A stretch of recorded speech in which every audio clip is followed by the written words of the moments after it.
Mm. Hello, my beautiful dears.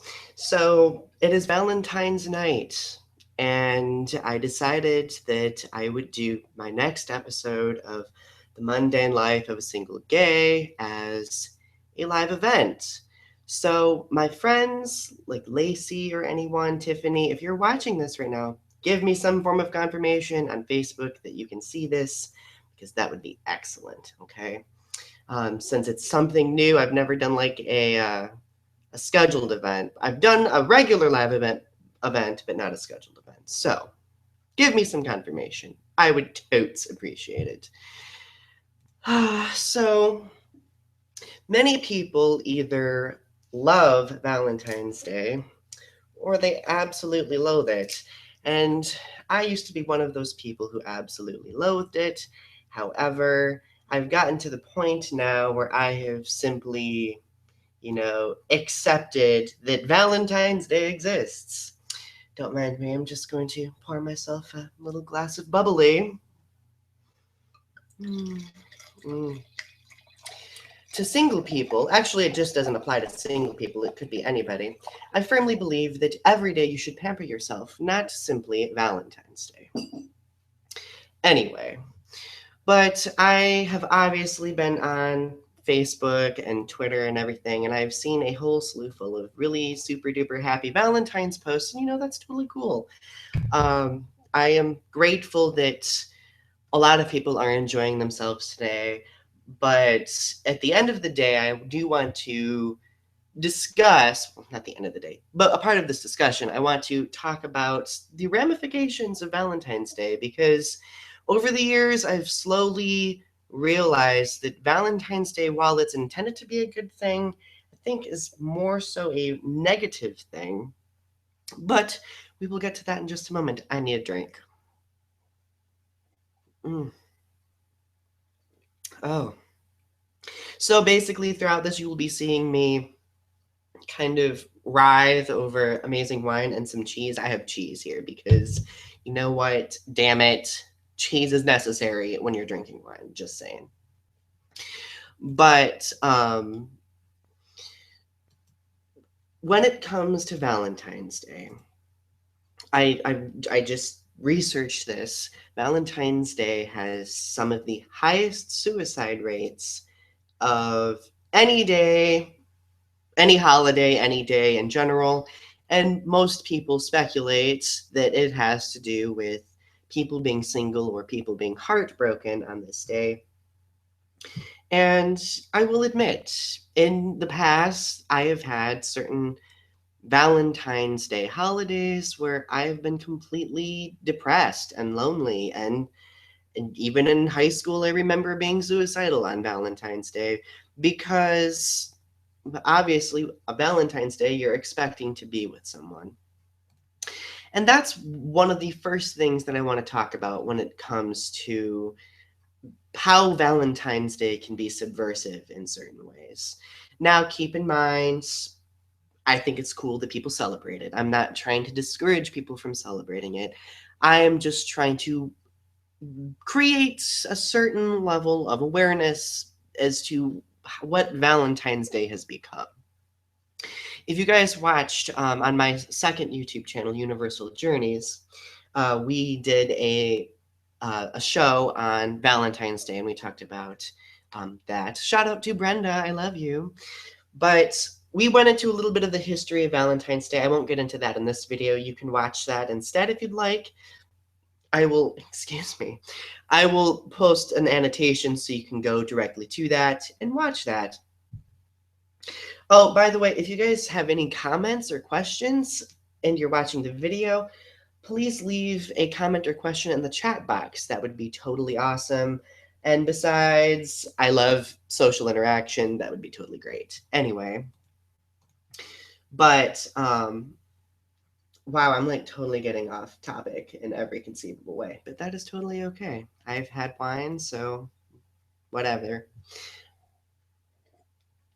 So the first way that I think Valentine's Day can be a bit subversive is because it instills in all of us the idea that we all need to be in a relationship, that we are expected to be in a relationship. Today, for example, I went to Walmart and I bought my bottle of wine, and I bought a few other groceries too, but I made some comment about the fact that, oh, Valentine's Day is going to be a low key day. And the person who was waiting on me was like, "Oh, I am so sorry. Like, that is sad. Nobody should feel alone on Valentine's Day." And years ago, I would have been like, "Oh my God, like, this person is pitying me because I'm alone on Valentine's Day." And I would have been devastated by that. But that kind of helped me realize that, people will openly try to sympathize with people, and, sympathy is totally okay. But there is a certain point where there's a fine line between sympathy and, you know, trying to direct attention to the fact that that person's alone. I am completely secure in being alone at this point in my life because I have spent many years being alone. Sorry in advance, you may hear a train pass by of all the times it decides to pass by while I'm doing this. Anyway, so it just alarmed me that this person was trying to direct attention toward that because, I mean, if it were any other person, a different individual may have gotten really upset, and that could have potentially been triggering for them when it comes to, sadness or suicide, things like that. Things that are very not good. But the first way, obviously, would be the fact that there's like this weird peer pressure in a way. Like, it's not necessarily um, direct peer pressure, but there is this idea that, oh my God, I need to have someone for Valentine's Day. Or if you're single, usually one of the primary things you think about is that, oh my God, I have nobody to celebrate Valentine's Day with, you know?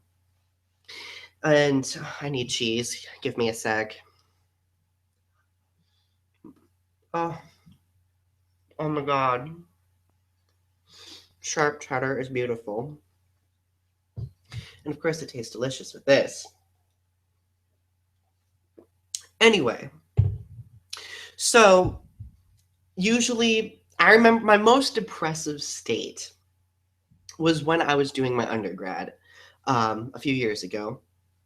And I always was single during my undergrad. If I was ever in a relationship, it was usually late in the year, and the person would break up with me by the time Valentine's Day got around. So Valentine's Day would always be this super sucky holiday.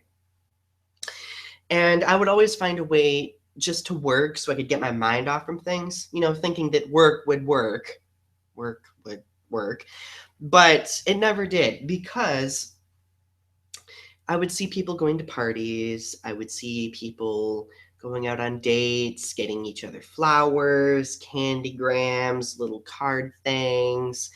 And in the back of my mind, I was always like, why am I unworthy of receiving this type of thing? And I would really beat myself up over it to the extent of, being unbelievably depressed. Like it would just destroy me. And it took a lot for me to get through it. And holy crap, I'm getting tons of comments. Hello, everyone. I love you. Lacey and Alyssa and Tiffany and Tiffany Gray and Tiffany Cups. And let's see who else. Is it Tiziana or Tiziana? I am sorry if I pronounced your name incorrectly, but I love your comments, by the way. You always make me smile. I really appreciate you. And I cannot believe I have this many people commenting on my thing. It makes me so happy. Thank you so much. Anyway, need cheese. But yes, I would be at work all the time, and I would just be really sad and always pining over wanting to have that ideal reality. And I think a lot of people kind of get mixed up in that. They start, focusing on, I don't have that, but I need that. And I think this is something that we need to gradually veer away from. Mostly because, honestly, I think every day should be Valentine's Day. And I don't know, like I remember as a little kid when we, you know how most people, most of you have had this experience where you had like this Valentine's, thing at school where you would like bring each other little Valentines and put them in little folders for one another. But now, like when you become an adult, you don't do that anymore because that's seen as being childish, right? But as a child, we had more of an open mind to what Valentine's Day represents. Valentine's Day doesn't just represent romantic love or romantic situations. Valentine's Day, Tiffany, high school blue, I love you. Um, but Valentine's Day seemed to be more encompassing of, family love and, the love of your friends and everything like that. For example, like one of my dear friends sent me 2 dozen roses for Valentine's Day, being like, Donny, I love you and I really miss you. And it really meant a lot to me because on a day where I used to be super depressed, I now can look back on that and be like, I don't have to feel that way anymore because I have people in my life who do love and care about me. But I think back then I really didn't realize that because obviously when you're surrounded by people who are unbelievably happy, you kind of become envious of their happiness, right? But there's a certain point where you come to terms with that difference, that fact that you don't have that same kind of happiness. But it's all about recognizing the happiness that you already have in here. And I feel like everybody has the ability to find their own happiness within. And like I said earlier, it's taken me years and years to come to terms with the fact that, I don't have someone. Like 2 years ago, for example, I mean, I moved across country by myself when I always told myself that I cannot move because I need someone with me. I need to depend on someone else and they need to depend on me. But once I accomplished that and I showed myself that I was capable of doing such a thing, I essentially proved that I don't need to depend on someone. And I think that's where a lot of relationships go wrong because we get in this mind that we need someone to depend on and someone needs to depend on us. But usually that dependence happens at different points in the relationship. I think that both people in the relationship should have this level of equalness at all times. Yes, there are going to be varying situations where a person is discouraged or depressed or sad, or there are some relationship issues. Those always happen. But at the end of the day, there needs to be equality in relationships. That could be a whole completely different video of its own. Mm. Oh, God. I'm going to cry. It's so beautiful. It just tastes amazing. Okay. Tiziana, like tits. That was amazing. I love you guys so much. Thank you for, oh my gosh. I think I'm going to do this more often because I'm getting so much feedback. Yay, it makes me happy. Anyway, so yeah, I've reached a point in my life where I'm completely happy and I don't mull over the fact that I am single. And besides, the thing is, this happens a lot in gay relationships as well. A lot of gay people, and I've talked about this in other videos before. I think I've talked about this in earlier episodes of the Mundane Life of a Single Gay. But a lot of gay people jump into relationships very fast because we've spent so much time, like, coming out, coming to terms with ourselves, that we don't really take the opportunity, or we're not really given the opportunity to experience relationships during that vital teenage time span where it's important, to cultivate those experiences. And I think in the early to mid 20 range for gay men, especially, they start realizing that, oh my God, like, what is going on? Like, I feel so alone. And, things are just careening out of control. And I went through that brief phase a couple years ago, but I've gotten past that now and I realize it. But And keep in mind, this probably doesn't just happen to gay men. This probably happens to straight people too. It's not really limited by sexual orientation. But the fact that it, I don't know, what am I trying to say? The fact that so many people go through it, I think, is what makes it detrimental. And the fact that the gay community is so small, I think it becomes much more noticeable. And oh my gosh, Sarah Peters, I love you. You're wonderful. And Elena, I love you too. You're fabulous in every way. And Tiffany, I love you. Tiffany Gray, I love you. Everybody, I love you. Oh my God. I'm just trying to give shout outs to people because, I think it's awesome. Oh, geez. Um, like, I don't know.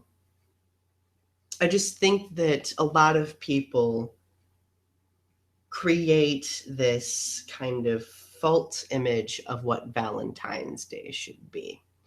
A lot of people expect that Valentine's Day should be like romantic, grandiose, rose petals on the bed kind of, thing. And, ideally we may like that, but those are the representations that we see in the media. But I have realized that, Cody, you're sexy too. I've realized that the simple things, I think, that's what makes Valentine's Day worthwhile. Like simply getting roses. Um, Somebody telling me Happy Valentine's Day, Donny, I love you. Like those are the types of things that really define it, especially for me, because it just demonstrates the fact that other people do care. Like it doesn't have to be anything grandiose. And it's not to say that oh, Lacey, I think you're so sweet. The thing is, it's okay to be grandiose. Like at some point in my life, maybe I would enjoy some grandioseness. I know one of the things that I've always loved was poetry. Still love poetry. And if a guy wrote poetry to me, oh my God, like a variety of amazing things could happen. But that would be really sweet. But I don't know, I've gotten to the point where I don't expect that though, because that's something that takes time. And I'm not as super eager to be romantic with someone when I first meet them either, because in my experience, I've been romantic too quickly. I've put energy into being romantic, and they just kind of stomped on it and been like, oh, that's dumb and cheesy. No pun intended, of course. But now I'm just whining. Ha ha ha. Anyway. But there will be a point where I want that, I suppose. But I'm much more cautious about romance because there is a time and place for it.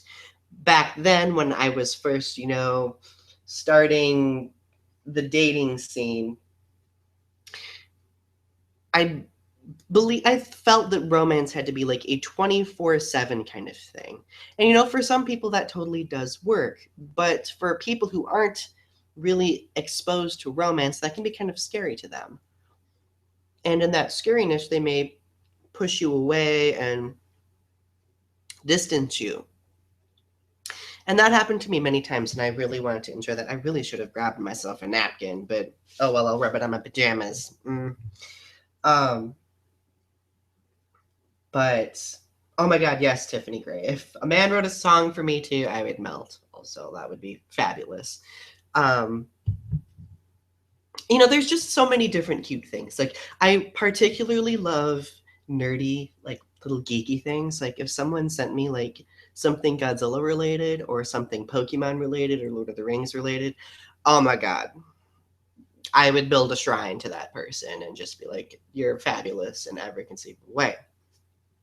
But it doesn't just have to be those things, it could be many different things. I had a glass before this, so I've been kind of like, ooh, but oh, blackberry. Let me talk about blackberry for a second. Blackberry is my favorite fruit officially. And I know a couple of my friends who are watching this right now understand this because we drink blackberry wine together frequently. But it is just so sweet and oh my God, it's just so smooth and it just makes me emotional. And I can tell you what, after the past few weeks that I've had, mostly due to school and stuff, Don deserved himself a glass of wine or five. But um, I'm totally getting off subject now. Oh well. But if you guys have any questions, don't hesitate to post them. Um, See, this is actually one thing that I've really wanted to do more on YouTube. And that's why I've started doing this Mundane Life of a Single Gay, because a lot of people try to talk about relationships, but they dance around the subject because of various taboos and various, things that people may criticize. But I've come to realize that, especially in the gay community, that more people do need to talk about dating and being in relationships, because sometimes it can be a cluster. It can be really confusing. And for example, if the person's just coming out, or if the person's just realizing what they want out of a relationship, it can be very intimidating because there is really not much direct discourse about such things. Um, so that's one of my goals with doing this video series. I want to create that discourse. I want people to know that, not everybody's in a relationship. That is totally okay. Speaking of that, I feel like it has been culturally ingrained that, we all should strive to be in relationships, that we all should, strive to get married one day. And, I feel like that's a fairly archaic notion, because that's been something that's emphasized in our culture for hundreds and hundreds of years. And I don't feasibly see that changing anytime soon, because it is so culturally ingrained. But I think it should be discussed. And I used to be bothered by this all the time too, because obviously I wanted to be with someone. I wanted to get married. And ideally, someday I would still like to. But I've gotten to the point where, I am secure with not being married just yet, because I feel like someday I will meet the correct person. But I mean, there are so many people who are discouraged about singleness. And I just wanted to say that there will be a point where you are happy with it, okay? It takes time, it takes a lot of introspection, but it's so empowering feeling secure in yourself in that way. And it makes you feel as though people will gravitate towards you more, I guess. Because I've noticed, and this maybe it's just because I didn't notice it before, but now that I have like this mindset, like there is a rainstorm of men occurring in my life. And and that's kind of empowering in a way, because it's like, well, clearly I must have something to offer. And I think when we realize that we do have something notable to offer, that's what helps us the most. That's what defines that mental change that we have.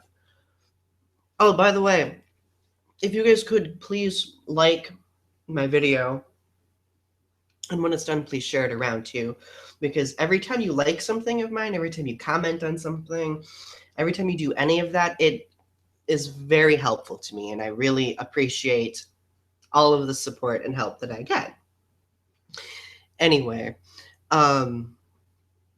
so okay, so someone, well, I don't think someone made this comment. Oh, someone posted in one of the Adam Lambert groups that I follow, being like, "Oh, wouldn't you like him to be your Valentine?" And I was just like, oh my God, I would love Adam Lambert to be my Valentine any day. In fact, if you did not watch one of my prior videos, I am actually meeting him in March. I just dropped cheese on the floor. Thanks to my friend Lacey and my friend Alicia, who were very nice enough to get us tickets. It's going to be exciting. I'm really looking forward to it.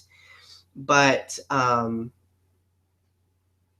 yeah, it'll be wonderful. If I could have ideally, if I could have a celebrity Valentine at this moment, that would be the individual of my selection. Just saying. He would be better than this cheese and this wine.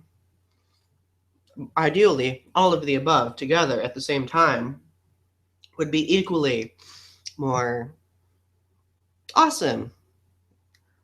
Um, but gotta be realistic. That's another thing about being single.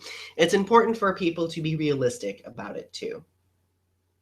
Because I feel like the thing that hurts us the most are the unrealistic expectations that we tend to develop when it comes to dating.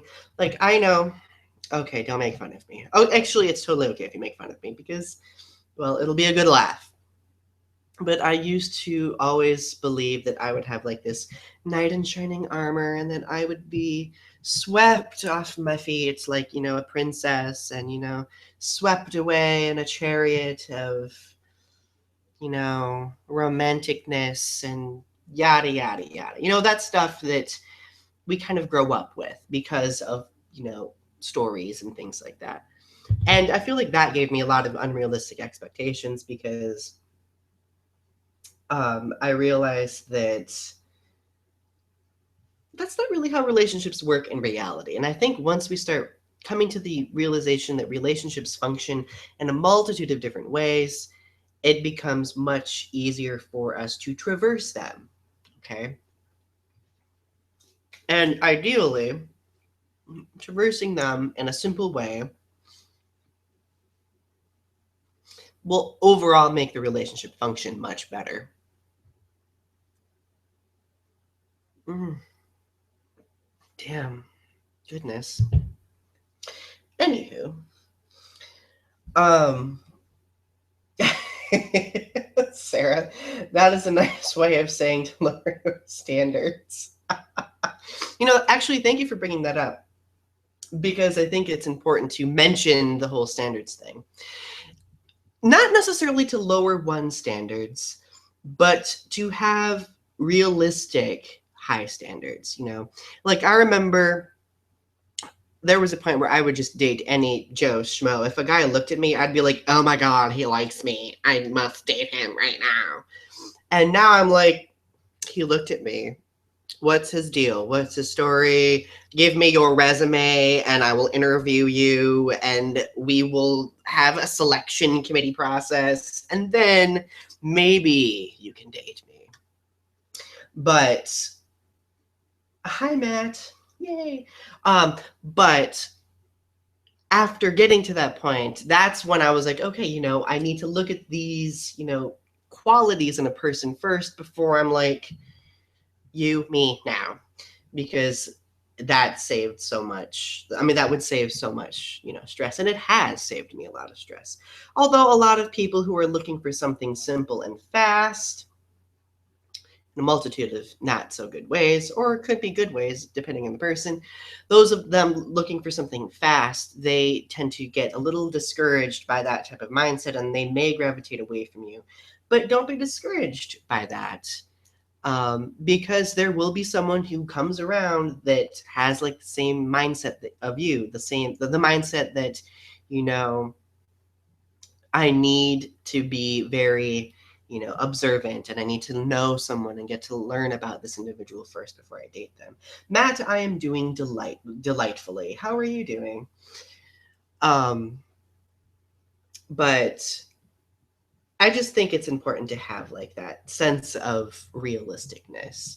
But I'm not suggesting that we should lower our standards or anything because standards, I mean, those are the things that we cultivate that define what we're looking for in an individual. And I think everyone should have a set of parameters with what they're looking for. I am looking for a multitude of different things.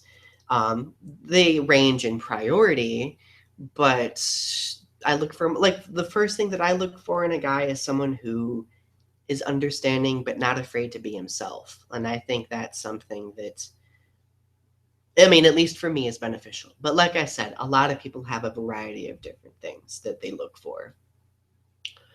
Well, anyway, I'm coming up toward the end of this. I only scheduled it for 30 minutes, but I just wanted to say thank you, that I really appreciate you guys taking the time to listen to this. And I really appreciate you taking the time to watch my videos, because this is where I have, developed my sense of belonging. Doing YouTube and talking about these rather interesting subjects has helped me become more confident in myself over the years. And it really means a lot that all of you have joined me in that adventure, and I hope that you continue with me on that adventure in the future. Okay? Anyway, if you guys haven't yet, please subscribe to my channel and like my video, share it around, watch my other videos. Any tidbit of support helps me very much, and it means the world to me. And I love you all. And I hope you have an excellent rest of your evening, okay? I love you. Mwah.